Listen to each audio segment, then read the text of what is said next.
The jungle never slept. It breathed. It pulsed. Even at night, when fog wrapped itself low around the roots and the moon's light barely pierced the canopy, the air was alive with 1,000 voices. Frogs croaked in chorus. Cicadas rattled like old engines. Farther off, something screamed, animal maybe, though Callan knew better than to bet his life on it. Sergeant Marcus Callan shifted his weight against the mud, adjusting the NVGs strapped to his helmet. The world glowed in ghostly shades of green. His rifle pressed into his shoulder, steady, trained on the tree line that stretched unbroken for miles. He let his breathing fall into the rhythm he'd learned after 14 years in uniform. In, pause, out. Listen. Always listen. Anything, came a whisper over his shoulder. Callan didn't move his eyes, just jungle. Corporal Diego Ruiz crouched a few meters back, rifle across his knees, one boot sunk ankle-deep in the muck. Even in the dark, Callan could read his expression, the cocky half-smile, the one Ruiz wore when he was sure nothing was happening but wanted everyone else to sweat. "The jungle's always whispering, Sarge," Ruiz said quietly, "but tonight feels like it's whispering in English." Callan didn't answer. He scanned again, slow and patient. He'd learned long ago not to dismiss Ruiz's gut instincts. Paranoid bastards usually lived longer. Behind them, the rest of the squad settled in around the perimeter of the makeshift camp. A dim red glow pulsed from the radio as Specialist Mintran checked frequencies, trying to cut through static. Sergeant Patrick O'Neill muttered curses while reloading his M249 for the 5th time that hour. And Private Jason Lewis, Kid, everyone called him, sat cross-legged in the mud, nervously rubbing condensation from his rifle's scope. Lewis's helmet looked too big for him, bobbing slightly every time he moved. He was fresh out of Ohio, barely 19. His armor still gleamed faintly where the paint hadn't been scuffed away by dirt and blood. He carried himself like a man trying to pretend the war hadn't already found him. "Sergeant," Lewis whispered, breaking the silence, "you think we'll be back at base tomorrow?" Callan flicked his eyes toward him but didn't lower the scope. "Why?" I dunno, feels like we've been out here forever. Command, not telling us much. Just patrol this sector, then patrol that one." He paused, chewing on the thought. "Don't even know if we're fighting anyone real." "Kid," O'Neill growled from across the perimeter, "when bullets start flying, you'll know if they're real." The squad chuckled, low and forced. Jokes kept them alive, kept the jungle from swallowing them whole. But Callan didn't laugh. He heard something else, a pause between the cicadas, a stutter in the chorus, something moving where nothing should. He tightened his grip on the rifle.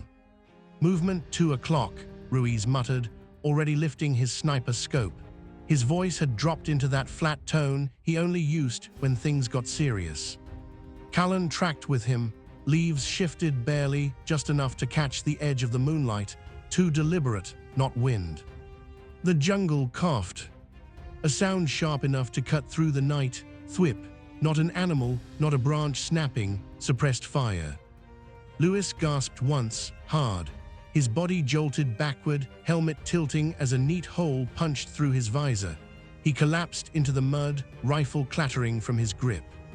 "Contact front," Callan roared, dragging Lewis back by his vest as the jungle erupted. Muzzle flashes sparked between the trees, precise, controlled. Bullets hissed through mist, splintered bark, punched into the ground around them. The squad answered in kind. O'Neill's M249 roared, chewing fire into the night. Ruiz snapped shots, methodical, each one aimed at a muzzle flash. Tran cursed, yanking the radio into cover. "Move, move," Callan bellowed.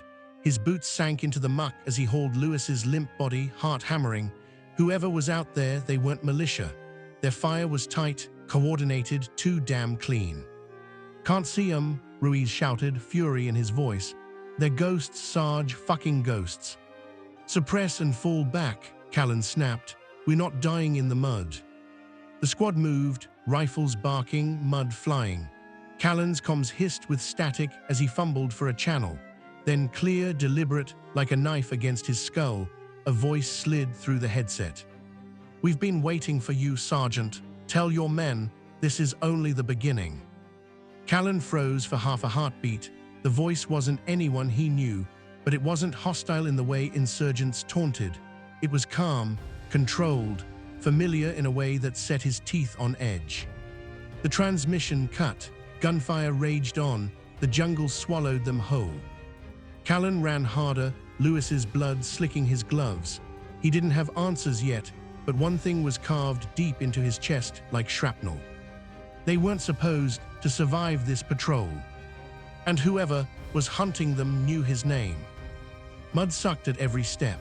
Roots clawed like fingers from the earth, grabbing boots, tripping men who didn't have the strength left to keep pace. Sergeant Callan forced his body forward, every muscle burning as he dragged Private Lewis over his shoulder. The kid weighed next to nothing in the barracks. Out here, in the wet jungle night, he felt like a coffin strapped to Callan's back. Up the ridge, Callan barked between breaths, "We need high ground." Corporal Ruiz was already ahead, rifle raised, scanning as he moved. O'Neill lumbered at the rear, his M249 spitting short, angry bursts to keep the jungle at bay. Tran ran light, cradling the field radio against his chest like it was holy scripture, muttering to himself as he tuned and retuned, searching for a clear signal. "Hold him steady, Sarge," Tran called, pushing through vines. "If the bullet didn't kill him outright, I can keep him alive." Callan didn't answer. He couldn't. He felt Lewis twitch once, a ragged moan slipping from the young soldier's lips. Still alive, barely. They reached the ridge, collapsing behind a wall of slick rocks and undergrowth. Ruiz immediately dropped to his belly, scope scanning the valley below. O'Neill crouched beside him, sweat and mud streaking his face.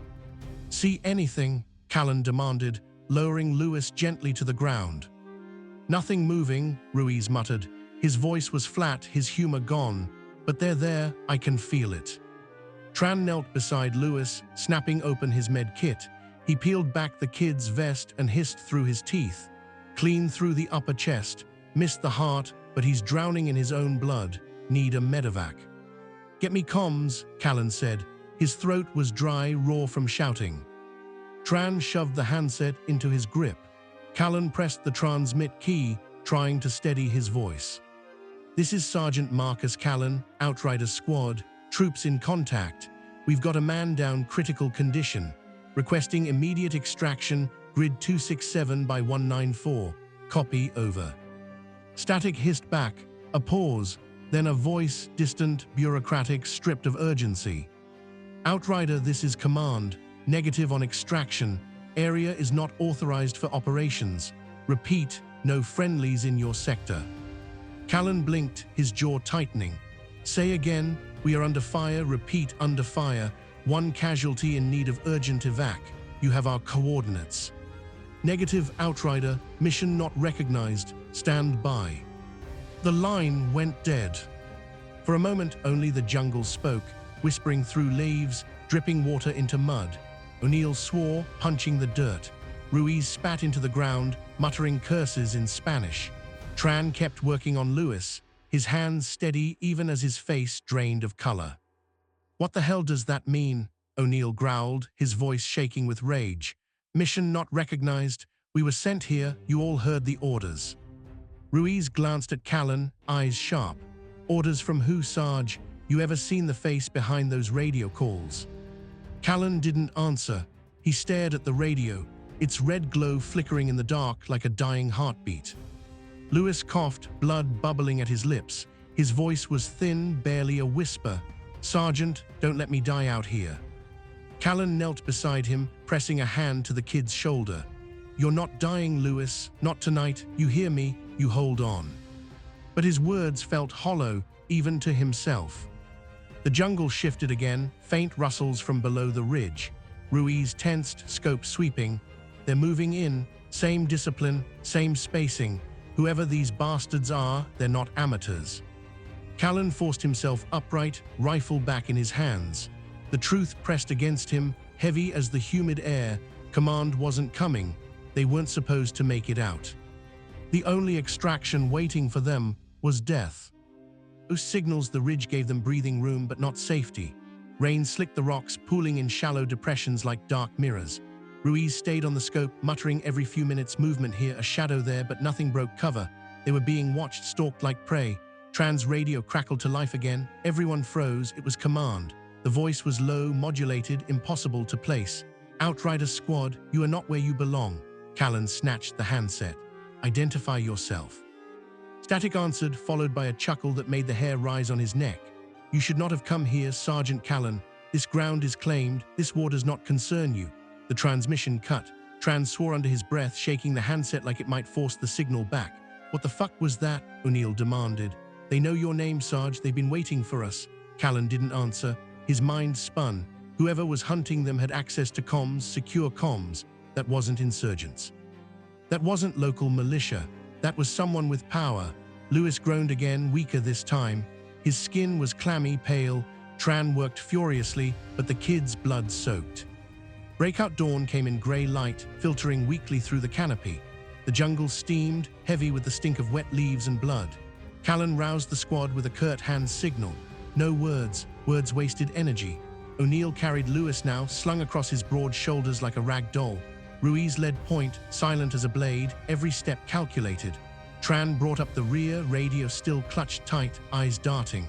They moved downslope, away from the ridge. Callan's instinct screamed it was a trap, but staying meant death. Forward at least gave them a chance. Hours passed. The jungle didn't relent. Mosquitoes whined. Vines tangled. Every sound was amplified, the crash of boots, the clatter of gear, Lewis's faint breathing. Then Ruiz froze, hand raised, movement ahead. Callan slid to his side, rifle up. Through the foliage, barely visible, figures moved, uniforms blurred with camo, faces hidden beneath dark masks. They moved in formation. Professional, Callan's heart dropped. Not rebels, not militia, soldiers, but no insignia, no flags, just shadows with rifles. Ruiz's finger twitched on the trigger. Say the word, Sarge. Callan waited. Firing meant full engagement. Waiting meant being surrounded. Before he could decide, one of the masked soldiers raised a hand in perfect silence. Then the jungle erupted. Wolves without flags, gunfire tore the silence apart. Callan dropped into the mud, squeezing rounds into the advancing line. Muzzle flashes lit the undergrowth. O'Neill set Lewis down gently before unleashing a torrent from the M249, the weapon chattering like thunder. Brass casings spilled into the dirt. Contact front, Callan roared. The masked soldiers fanned out with chilling precision. No shouts, no wild firing, just efficient mechanical bursts, training in every movement. Whoever they were, they fought like ghosts of a regular army. Ruiz picked targets with surgical calm, his rifle cracking with each pull of the trigger. Tran scrambled to drag Lewis into cover, bullets cutting leaves inches above his head. Who the fuck are these guys? O'Neill bellowed, firing non-stop. They're not local, look at their gear. Callan's gut twisted. He'd seen units like this before, but never without flags, never without identifiers. These weren't rebels. They were something worse. One of the masked soldiers broke from cover, closing distance fast. Callan met him head-on, both rifles barking. The man staggered but didn't fall. Callan fired again, 3 rounds sent a mass. The mask split, blood spraying. The soldier dropped. For a moment, Callan saw the man's eyes, calm, almost resigned. Not insurgents, not mercenaries, professionals. And if they were here in this jungle, it meant the war was already bigger than command admitted. The rain had not stopped for 3 days. It came down in sheets, running through the jungle like silver knives, turning every trail into a swamp of mud. Sergeant Callan pushed forward anyway, machete slashing through vines that clung like hands to his arms. Behind him, O'Neill grunted beneath the weight of Lewis, whose skin had turned a waxy shade of grey. Tran checked his vitals every hour, but his silence said more than words. Lewis wasn't going to last long. The squad was down to 4 effective rifles, 1 dying private, and a pack of enemies that didn't wear flags. Every step deeper into the jungle felt like stepping into the lungs of a beast, wet, suffocating, hostile. Ruiz raised a fist, halting them. His rifle pointed toward the ground where moss-covered metal jutted through the roots. Callan crouched, brushing aside vines. The shape was unmistakable, the dome of a rusted helmet half buried in the dirt. NATO issue. Jesus, O'Neill muttered. He scanned the area, eyes wide. How long you figure it's been here? Callan ran his hand across the corroded steel. Decades, maybe more. They pressed on, and soon more relics appeared. A broken radio tower strangled by vines, its antenna pointing at the sky like a skeleton finger. rotting crates of ammunition, stamped with languages none of them spoke. It wasn't just a battlefield, it was a graveyard. The deeper they went, the more Callan felt it. Not just the jungle pressing down, but something older, heavier, like the earth remembered the blood spilled into it and it hadn't forgotten. Lewis stirred weakly against O'Neill's back. His lips moved, whispering. Callan leaned in to catch the words. "They're still here," Lewis rasped. His eyes flicked open, fever-bright. "The ones before us, they never left." And then he went slack again. The jungle swallowed the words like it had swallowed everything else. By dusk, the squad had found higher ground, a ridge sloping into a valley where the jungle thinned into patches of marsh. Callan raised his fist and signaled them down. They had been marching nearly 12 hours, and the silence of the jungle was starting to feel wrong, too clean, too empty. Ruiz scanned with his scope, the glass cutting through mist and vines. His breath caught. Movement, 6 figures, uniforms. Callan crawled to his side and took the scope. Through the haze, he saw them, helmets, rifles, proper formation. Relief threatened to crack through the exhaustion. Soldiers, maybe their own, maybe allies. He passed the scope back. Could be NATO patrol or local friendlies. O'Neill shifted Lewis carefully onto the ground. "Then what the hell are we waiting for? Let's flag 'em down." Against his better instincts, Callan stood. He raised his rifle overhead in both hands, barrel down, the universal signal of no threat. He stepped out into the open slope. The patrol froze. For a breathless moment, both sides stared across the clearing. Then one of the soldiers raised a hand. The squad exhaled in unison. And then the hand dropped.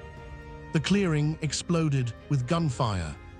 Callan dove into the mud, rounds cracking overhead, tearing leaves and bark to shreds. O'Neill cursed and dragged Lewis behind a fallen log while Ruiz's rifle snapped back in response, his shots precise, deliberate. "Friendly fire my ass," Ruiz barked. "They want us dead." Bullets slammed into the earth around Callan's boots. He tasted dirt and blood. These weren't panicked rebels or undisciplined militia. Their volleys were measured, coordinated. They weren't trying to scare them off. They were trying to erase them. Tran ducked behind cover, screaming over the gunfire. "They're not calling out, no challenge, no code phrase. They know exactly who we are." Callan's stomach twisted, their own allies turning their rifles on them. It wasn't a mistake, it was a directive. "Fall back," Callan roared, firing blind into the tree line as he hauled Ruiz by the collar. "Move, now." O'Neill heaved Lewis onto his back again, spitting curses with every step as the squad stumbled into the choking dark of the jungle, the patrol's muzzle flashes chasing them into the night. Night in the jungle was absolute. No stars, no moon, just black sky smothered by the canopy. The squad moved by sound, boots sinking into mud, leaves crunching, the rasp of O'Neill's breath as he carried Lewis like a sack of bones. For a while, the gunfire behind them faded. The only noise left was the jungle's heartbeat, cicadas shrilling, frogs croaking, distant branches cracking under unseen weight. They stopped in a ravine, sheltered by a wall of stone slick with moss. Ruiz took first watch, his eyes like knives in the dark. "Those weren't rebels," he whispered. "That was formation firing, that was training." Callan didn't answer. He was listening because something was wrong. The jungle noise had stopped again. Silence. Then came the sound of boots, not the sloppy stomp of locals, but the deliberate rhythm of soldiers, crisp, disciplined, inhumanly precise. "Contact," Ruiz hissed, raising his rifle. The jungle exploded. Flashbangs burst in blinding white. Shadows poured from every angle, shapes with rifles and black masks. They didn't yell, didn't shout commands, just moved with silent efficiency. Callan fired twice before something heavy slammed into his chest, knocking him down. O'Neill roared, swinging his rifle like a club, but 3 shadows piled onto him, driving him into the mud. Tran tried to drag Lewis away, too slow. A buttstock cracked across his skull, dropping him. Callan fought, teeth gritted, until a boot pressed against his throat. Cold steel kissed his temple. The masked soldier above him didn't speak, didn't flinch, just stared through blank lenses. One by one, the squad was dragged upright, hands bound behind their backs with plastic cuffs that cut deep into skin. Lewis was taken separately, his limp form tossed across two shoulders like luggage. The masked soldiers moved without a word, getting them through the underbrush with mechanical precision. Callan struggled to keep his breath steady. His men were prisoners, their weapons gone, their fates sealed by ghosts in uniform. He glanced at the soldier gripping his arm. No insignia, no tags, just black fabric and the weight of authority. "Who the hell are you?" Callan rasped. The soldier turned his head slightly. For the briefest moment, Callan thought he saw eyes, cold, pale, unblinking, before the masked shadow swallowed them whole. No answer came, only the sound of chains rattling as they were marched deeper into the jungle. The march ended at dawn. They emerged from the jungle into a clearing carved out of the earth itself.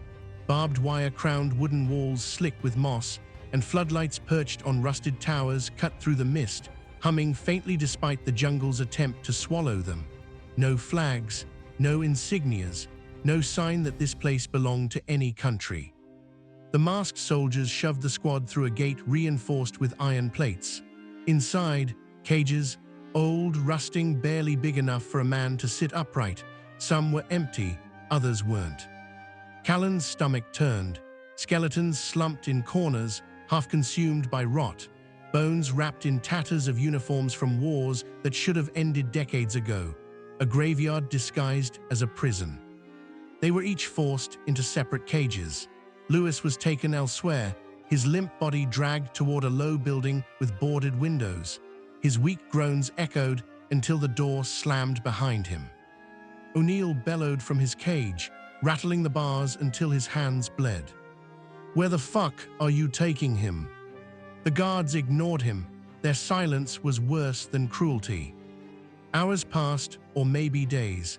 Time blurred in the heat, in the stench of rust and death. Food came in metal bowls of gray mush shoved through bars, water in dented canteens that smelled of oil. At night, Callan heard things, not screams exactly, more like the echo of screams, the way sound lingers after a dream. Sometimes footsteps passed by, deliberate, packing. Sometimes the masked soldiers murmured in low voices, just enough for words to leak through. "Project Revenant. Expendables. Erase the evidence." Tran pressed his face against the bars of his cage. His whisper was urgent, trembling. "Sergeant, they're not planning on letting us out. We're not prisoners, we're ghosts already." Callan said nothing. He stared through the bars at the floodlights, their glow constant, eternal. But inside, a cold realization settled. Tran was right. They hadn't been captured to be bargained with. They were here to be erased. The night the jungle turned red began with a whisper. Ruiz had been watching the guards, counting their patrols, memorizing the rhythm of their boots. He leaned close to Callan's cage and spoke through clenched teeth. "Every 6 minutes, they rotate left. Blind spot lasts 10 seconds. Callan nodded. 10 seconds wasn't much, but it was all they were going to get. When the next rotation came, O'Neill shoved his back hard against the bars until the old iron shrieked. The cage door groaned on failing hinges. With a final roar, he forced it open, metal slicing into his shoulders as he tumbled free. The floodlights flared, alarms wailed, masked soldiers swarmed like hornets. Callan was already moving. He seized a fallen guard's rifle, the weight familiar, electric. He fired into the floodlight, shattering it, plunging the yard into half-shadow. Ruiz snatched a sidearm, his shot snapping heads back with surgical precision. Tran dragged O'Neill upright, pressing a knife into his palm. Blood ran down O'Neill's arms from the torn metal, but he grinned like a madman, charging the nearest soldier with the blade. It wasn't a battle, it was slaughter in reverse, prisoners clawing their way back to life. Callan's focus locked on the low building where Lewis had been taken. He broke through the doorway, boots splashing into water pooled on the cracked floor. Inside, The air reeked of antiseptic and rot. Lewis lay strapped to a table, IVs in his arms, his body pale and trembling. Machines beeped around him, recording, testing, draining. His eyes fluttered open as Callan cut the restraints. "Surge," his voice was a breath. They used me." "Save it," Callan growled, hoisting him over his shoulder. "We're getting out." They regrouped at the outer gate, gunfire ripping through the night. O'Neill, bleeding and wild-eyed, heaved the gate wide open. Beyond it stretched the dark jungle, vast and merciless but free. "Move," Callan shouted, and they plunged into the trees, dragging Lewis and carrying stolen satchels of documents Ruiz had snatched from the command building. Behind them, the black site burned, floodlights shattered, alarms howling like a dying animal. But as the firelight faded, Callan glanced at the papers Ruiz carried, pages stamped with a single phrase again and again.